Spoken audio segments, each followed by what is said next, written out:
ассалому алайкум бинандагони гиромии нашри навбати барномаи иттилоъоти ахбору аст. Телевизиони Тоҷикистон манзури шумо мегардонем. Дар студия бо шумо Марҷуна Шарипова.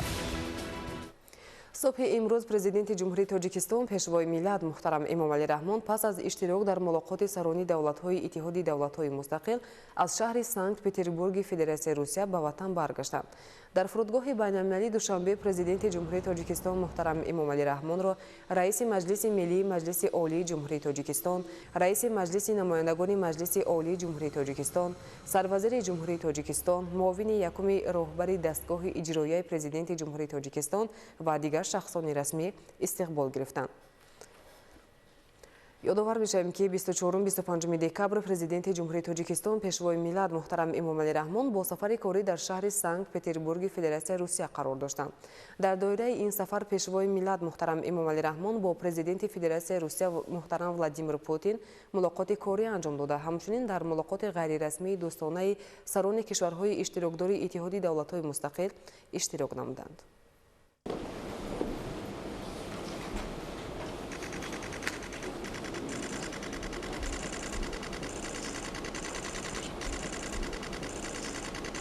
Уважаемый Мамаль Шарипович, я очень рад вас приветствовать в Петербурге на двусторонней встрече. Таджикистан наш надежный союзник и партнер экономически хороший. Российская Федерация занимает первое место среди торгово-экономических партнеров Таджикистана. Второе место по объему инвестиций.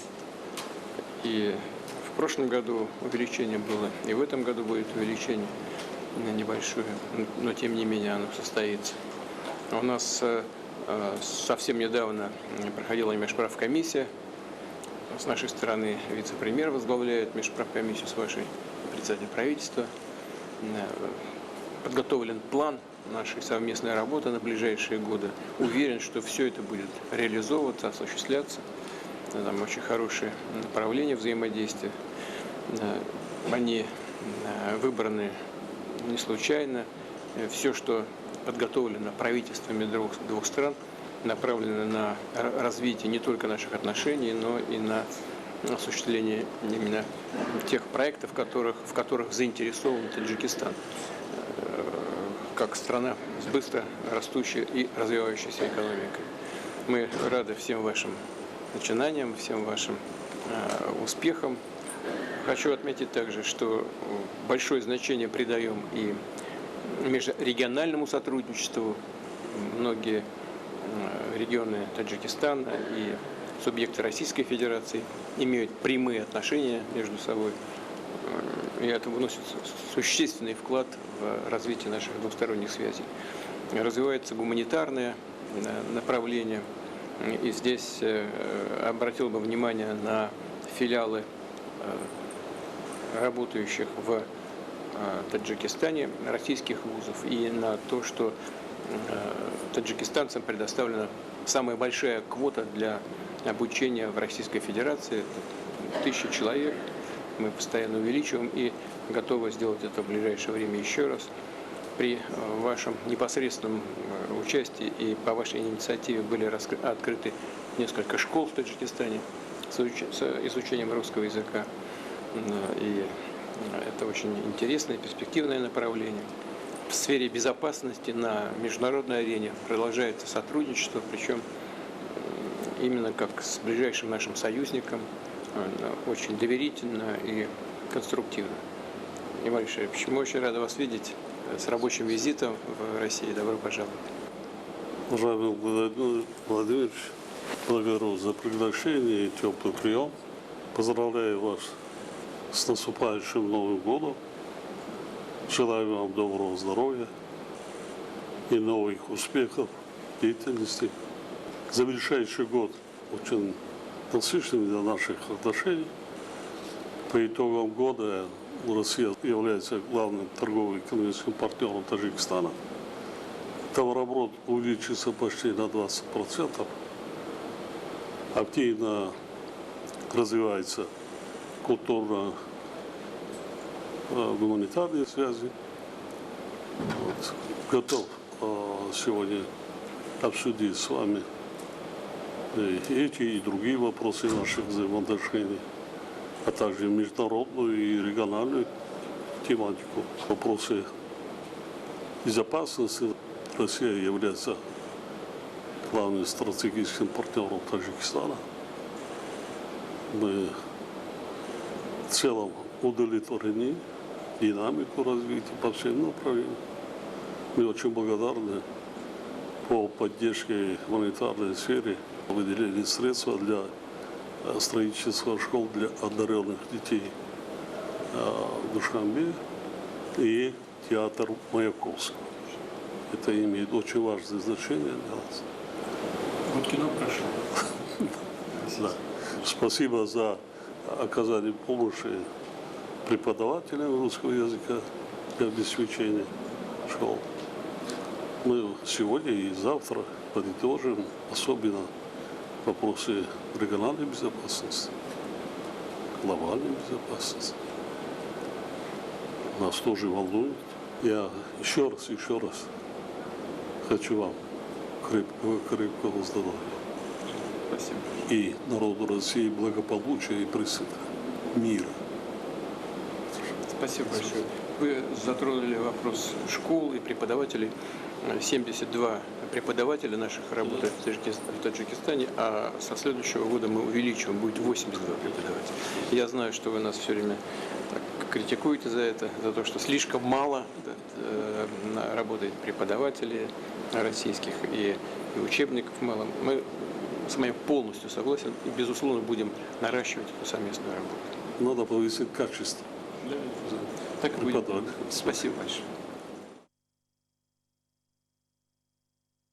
25 декабр дар шаҳри Санкт-Петербурги Федератсияи Русия мулоқоти ғайрирасмии дӯстонаи сарони кишварҳои иштирокдори Иттиҳоди давлатҳои мустақил баргузор гардид, ки дар кори он президенти Ҷумҳурии Тоҷикистон пешвои миллат муҳтарам Эмомалӣ Раҳмон иштирок намуданд. Сарвари давлат муҳтарам Эмомалӣ Раҳмон нахуст ба президенти Федератсияи Русия муҳтарам Владимир Путин барои даъват ва меҳмоннавозии анъанавӣ арзи сипос намуда, иштирокдорони вохӯриро бо наздик омадани соли нави мелодӣ табрику шодбош гуфтанд. Ҳамчунин таъкид карда шуд, ки аз соли нав раёсат дар Иттиҳоди давлатҳои мустақил ба Ҷумҳурии Тоҷикистон мегузарад. Сарвари давлат муҳтарам Эмомалӣ Раҳмон изҳори бовар намуданд, ки раёсати Тоҷикистон дар доираи консепсия ва нақшаи чорабиниҳои пешниҳоднамудаи кишвари мо бо мусоидати дигар давлатҳои иштирокдори Иттиҳоди давлатҳои мустақил бо самар ҷараён хоҳад гирифт.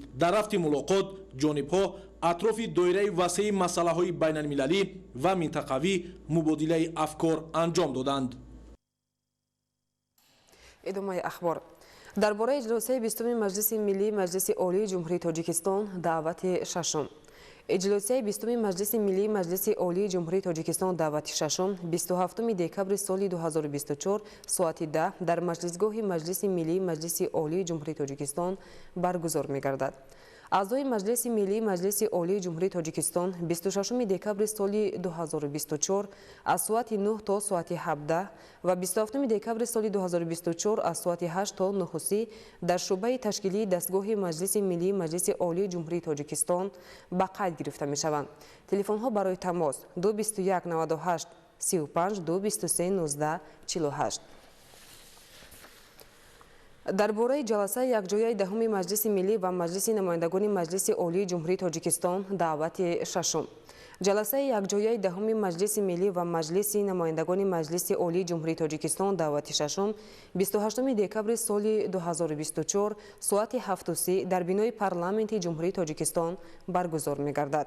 аъзои маҷлиси миллии маҷлиси олии ҷумҳурии Тоҷикистон ва вакилони маҷлиси намояндагони маҷлиси олии ҷумҳурии Тоҷикистон 27 декабри соли 2024 аз соати 8 то соати 17 ва 28 декабри соли 2024 аз соати 6 то 7 дар шӯъбаи ташкилии дастгоҳи маҷлиси миллии маҷлиси олии ҷумҳурии Тоҷикистон ба қайд гирифта мешаванд. телефонҳо барои тамос 221 98 35 221 30 84. мавзӯи дигар. тағйироби иқлим яке аз таҳдидҳои ҷадиди асри 21 ба шумор меравад. Ин раванд боиси дигаргуншавии иқлим ва афзоиши ҳодисаҳои табиӣ мегардад, ки таъсири манфӣ ва башарият ва муҳити зист дорад. Сабабҳои асосии тағйироби иқлим афзоиши партовҳои газҳои гулхонаӣ аз фаъолиятҳои инсонӣ, аз ҷумла истихроҷи сӯзишвории фоиданок, саноат, кишоварзӣ ва нобудкунии ҷангалҳо арзёбӣ мегардад. Тоҷикистон бо ташаббусҳои созанда дар самти пешгирии раванди тағйироби иқлим таваҷҷӯҳи ҷомеаи ҷаҳониро ба андешидани тадбирҳои саривақтӣ ҷалб менамояд. тафсилоти бештар дар гузориши Салоҳиддини Неъмат. дар замони муосир мушкилоти тағйироби глобалии иқлим яке аз масъалаҳои зарурӣ ва ҳалталаби ҷомеаи ҷаҳонӣ ба ҳисоб меравад. имрӯз захираҳои об зери таъсири амиқи таҳдиду хатарҳои гуногун қарор доранд, ки ба тамоми соҳаҳои ҳаёти мардум ба хусус ба амнияти озуқаворӣ, тавлиди нерӯи сабз ва пойдории табиат бетаъсир намемонад. Тоҷикистон дар бобати ба даст овардани ҳадафҳои рушди ҳазорсола аз ҷумлаи 8 мамлакати озмоишӣ ба шумор меравад. Пешвои миллат муҳтарам Эмомалӣ Раҳмон аввалин шуда барои ҳалли масъалаҳои глобалии об ва иқлим, инчунин ҳамкориҳои байналмилалӣ дар ин самт ҳамоҳангсоз мебошанд. маҳз ҳамин кӯшишу талошҳои сарвари давлат мебошад, ки кишвари моро дар арсаи байналмилал ҳамчун кишвари ташаббускор ва пешсаф дар ҳалли масоили ҷаҳонии вобаста ба обу иқлим мешиносанд ва эътироф мекунанд. роҳбари давлати мо ба ҷомеаи ҷаҳонӣ ҳушдор доданд, ки имрӯз арзиши об на камтар аз арзиши нафту газ ва дигар намудҳои сӯзишворӣ мебошад. чунки ҳамаи инҳо ҳам захираҳои об, ҳам захираҳои энергетика инҳо маҳсули табиат мебошанд ва ба манфиати инсон аҳамияти об аввалин дараҷа мебошад. роҳбари давлати мо аз солҳои 1996 аввалин иқдомҳои худро ба ҷомеаи ҷаҳонӣ оид ба масъалаи об пешниҳод намуданд. аз он ҷумла 5 ташаббуси ҷумҳурии Тоҷикистон, ки пай дар пай марҳила ба марҳила пешниҳод гардиданд, вобаста ба ҳалли мушкилоти оби тоза бахшида шудааст.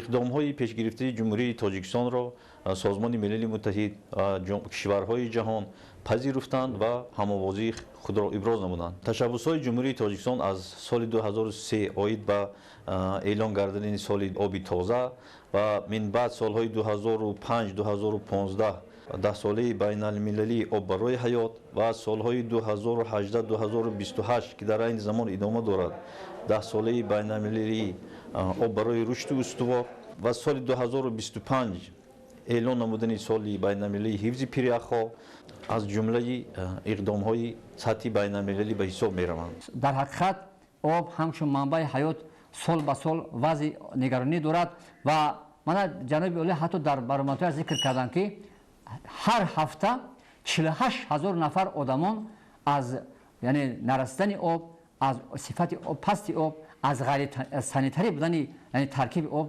мефавтанд ва ҳар 8 сония кӯдаке ё аз беобӣ ё аз ифлоси об мефавтад ё бемор мешавад. ин ҳамааш вобаста ба намин сифати пасти обҳои ошомиданӣ мебошад. ҷаҳон Эмомалӣ Раҳмонро ҳамчун ташаббускори ҳақиқии ҳаллу фасли масъалаҳои глобалии об, пиряхҳо, тағйироби глобалии иқлим, энергетика ва дигар масоили захираҳои табиӣ эътироф кардааст. онро ҳаматарафа эътимод ва эҳтиром менамоянд. طبق مشاهده‌های علمی و حساب متخصصان در تاجیکستان زیاده از 14,000 پیریخ‌ها موجودند، ولی طبق تحقیقات‌های علمی در 40 سال اخیر با سبب گرمشوی گلوبالی اقلیم 3,000 عدد پیریخ‌ها زوال یافتند که عید این مشکلات گلوبالی پرزیدنت جمهوری تاجیکستان بارها از منبرهای بلند با نفوذ جهان یادآور شدند. تاجیکستان را می‌توان همچون یک نمونه سیاره زمین حساب کرد، چونکه در ما حرارتی بلندی تا 50 درجه و حرارتی پستی تا مینوسی 60 درجه در تمام سال مشاهده کرده میشود و این امکان میدهد که تمام سال تحقیقات های علمی آید به آموزش تغییرآبی اقلیم گذرانده شوند. سرور دولت ما اینچنین ابراز می‌نمایند که آموزش و تحقیقات پیریخ فیچنکو برای آموزش روند تغییرآبی اقلیم در هزار سالهای گذشته امکانیت دهد. چونکه این یکی از پیریخ‌های کلانترین سیاره میباشد و تا حال بسیار روندهای آن آموخته نشده‌اند. به نزدیکی من در فورум جهانی آب بین با یکجایی تشبس‌های نوی تاجیکستان و فرانسه باز یک تشبس نوی گلوبالی تاجیکستان و فرانسه به امضا رسید که آن یعنی که 10 ساله آموزش علم‌های کریاسفر یعنی یخشناسی برای سال‌های 2025 1934 بود که در اونجا با همین تشبس جناب عالی یعنی تمام جهانی رو با مسئله حفظ اقلیم، یعنی مسئله پیشگیری تغییرآبی اقلیم، پیشگیری حفظ آبشوی پیرخو و اینکه نورسایی آب نشوکی دیگر مسئله ها هدایت نمود.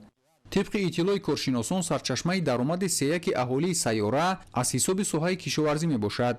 عین حال در سراسر دنیا بر اثر تغییرآبی اقلیم سوها دچار مشکلی گردیده است. با گفته متخصصان یگانه راهی مطابق شدن با تغییرآبی اقلیم و نگاه داشتن امنیت عضوقواری پیروی به تاکیدهای پیشوای ملت محترم امام علی رحمان در خصوص استفاده ثمرناک زمینهای نزد حولگی و ذخیره مواد غذایی برای 2 سال میباشد. البته بیش از 70% اهالی جمهوری تاجیکستان در دهات زندگانی میکنند و با کشاورزی مشغول هستند. این ما را هشدار میدهد که وابسته به روند تغییرآبی اقلیم و مشکلاتی به میان آمده سری وقت اقدام‌های پیشگرفته حکومت جمهوری تاجیکستان را در سمت مطابق گرداندن ساحه کشاورزی با تغییرآبی اقلیم برای گرفتن حاصل خوش‌صفت زراعت‌های کشاورزی در عمل تطبیق نماییم. امروزها تکنولوژی‌های نو زمانوی پرورش زراعت‌ها، باغداری، سبزیجات پروری هم در زمین‌های گشاده هم در گرمخانه‌ها در دیگر کشورها تطبیق کرده میشوند و دهقانان کشور ما نیز چنین تکنولوژی ها را علیه استفاده میبرند و ثمره خوب گرفته شدند. نتیجه این را ما در تامینات بازارهای کشور با محصولات عضوقواری با بعضی محصولات هایی که مثلا پیشتر موسمی بودند حالا ما در تمام فصل سال میتوانیم آنها را در بازار با صفت بلند و با نرخ‌های دسترس پیدا نماییم. مورد ذکر است که تشبس‌های جهانی پرزیدنت جمهوری تاجیکستان پیشوای ملت محترم امام علی رحمان دور به مسائل گلوبالی آب و پیرخو برای رهایی دادن اهالی سیاره از خطر فاجعه و بحران اکولوژی رهایی بخشیدن از بحران عضوقواری تکانی بزرگ خواهد بخشید. در دوره کارهای آبادانی بخشیده به جشن 35 سالگی استقلالی دولتی جمهوری تاجیکستان در دهه توگرک ناحیه واسه بینای علاوگی مؤسسه تعلیمی به استفاده داده شد. مؤسسه دارای شرایط و امکانات مساعد تعلیمی باشد. گزارش انورشاه سیدعلی زاده. پایداری استقلال کامل و ثبات و آرامی کشور امکان فراهم ساخت که شهر و ناحیه‌های مملکت با بنیاد و نوسازی انشاءات تعیناتی مختلف زیبا و نظرآور گردیده شرایط زندگی ساکنان و تحصیل خوانندگان بهتر گردد. افتتاح مؤسسه‌های تعلیمی و بنا و صنفخانه‌های علاوگی مجهز با صنفخانه‌های فنی و لوازمات خوانش در سال‌های صاحب استقلالی شهادت این گفته‌ها می‌باشند. در دایره استقبال سزاوار از جشن شایسته ملت 35 سالگی استقلالیت دولتی جمهوری تاجیکستان در نظم مؤسسه تحصیلات میانه عمومی رقم 11 دهه توگرک جماعت دیوتی توگرک ناحیه واسه بینای دوشونه تعلیمی به استفاده سپرده شد. بینای نوبنیاد از 12 صنفخانه از جمله یک صنفخانه کامپیوتری، صنفخانه‌های فنی مجهز با وسایل تعلیمی، مرکز انکشاف کودک، خانه آموزگاران و حجره مأموریت عبارت بوده برای 240 نفر خواننده در یک بست پیش بینی گردیده است. خوشبختم که در فضای آباد و آسوده وطن عزیزم امکانیت آزادانه تحصیل کردن را دارم. این بخت ما را به شرافت استقلالیت و سیاست انسان دوستانه حکومت جمهوری به دست آمده است.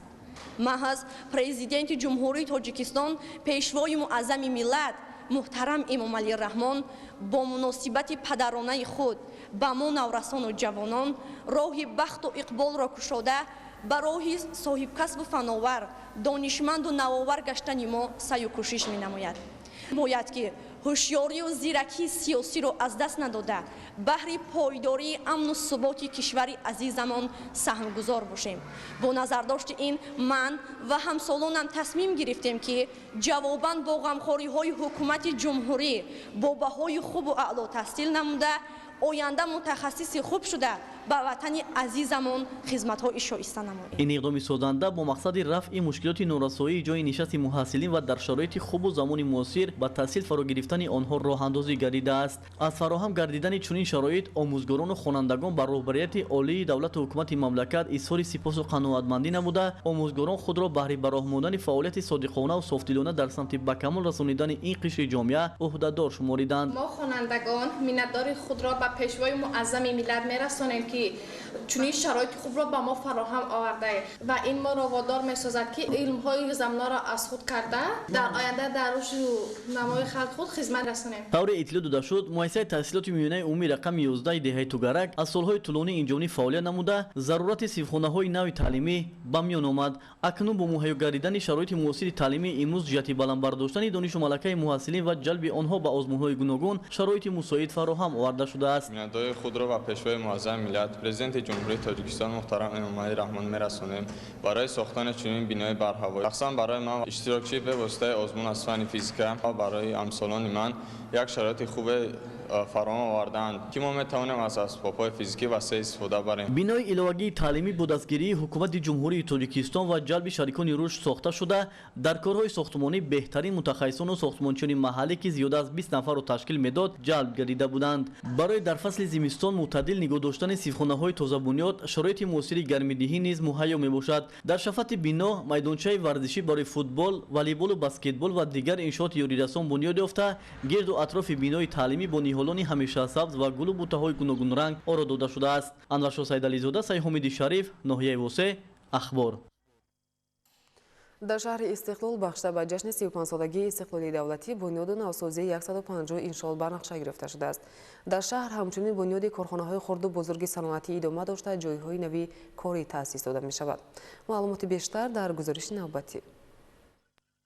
شهر استقلال که در دوران صاحب استقلالی مملکت این نام بلند و افتخار همگان را گرفت همچون شهر صنعتی معروف است و با تهیه نقشه چهاربینی‌ها جهت استقبال از جشن 35 سالگی استقلالیت دولتی جمهوری تاجیکستان بنیاد تعمیر و نوسازی 150 انشاءات تعینات گوناگون به نقشه گرفته شده حالا قسمت زیاد کارها انجام داده شدند. در شهر استقلال بنیاد و مورد استفاده قرار گرفتن یک قطار مرکزهای سودای خدمت‌رسانی با طرح و لایحه زمانوی از جانب صاحبکاران محلی سیمای مرکز شهر دیگرگون شده است. در رسته‌های مغازه فروش بهره دسترسی و تامین اهالی این شهر صنعتی با مواد غذایی، آذوقه‌واری و نامگوی محصولات کشاورزی، خوراکواری، آرد و روغن، لباس و پایافزال، بازیچه‌های بچگانه که اساساً استحصال کارخانه‌های وطنی موجود میباشد. حالا موافق به طلبات درخواست اهالی باز از روی لایحه ساختمان مرکزهای سودای خدمت‌رسانی ادامه دارد. جهت رفت و آمد واسطه‌های نقلیات آبادی شهر راه‌های کوچه‌های مرکزی منفرد شده شبانگاه چراغان میباشد. ساکنان و صاحبکاران شهر استقلال جهت سهمگذاری در آبادی محل بنیاد انشاءات تعینات گوناگون بهره استقبال از جشن 35 سالگی استقلالیت دولتی جمهوری تاجیکستان کارهای ساختمانی را وسعت بخشیدند.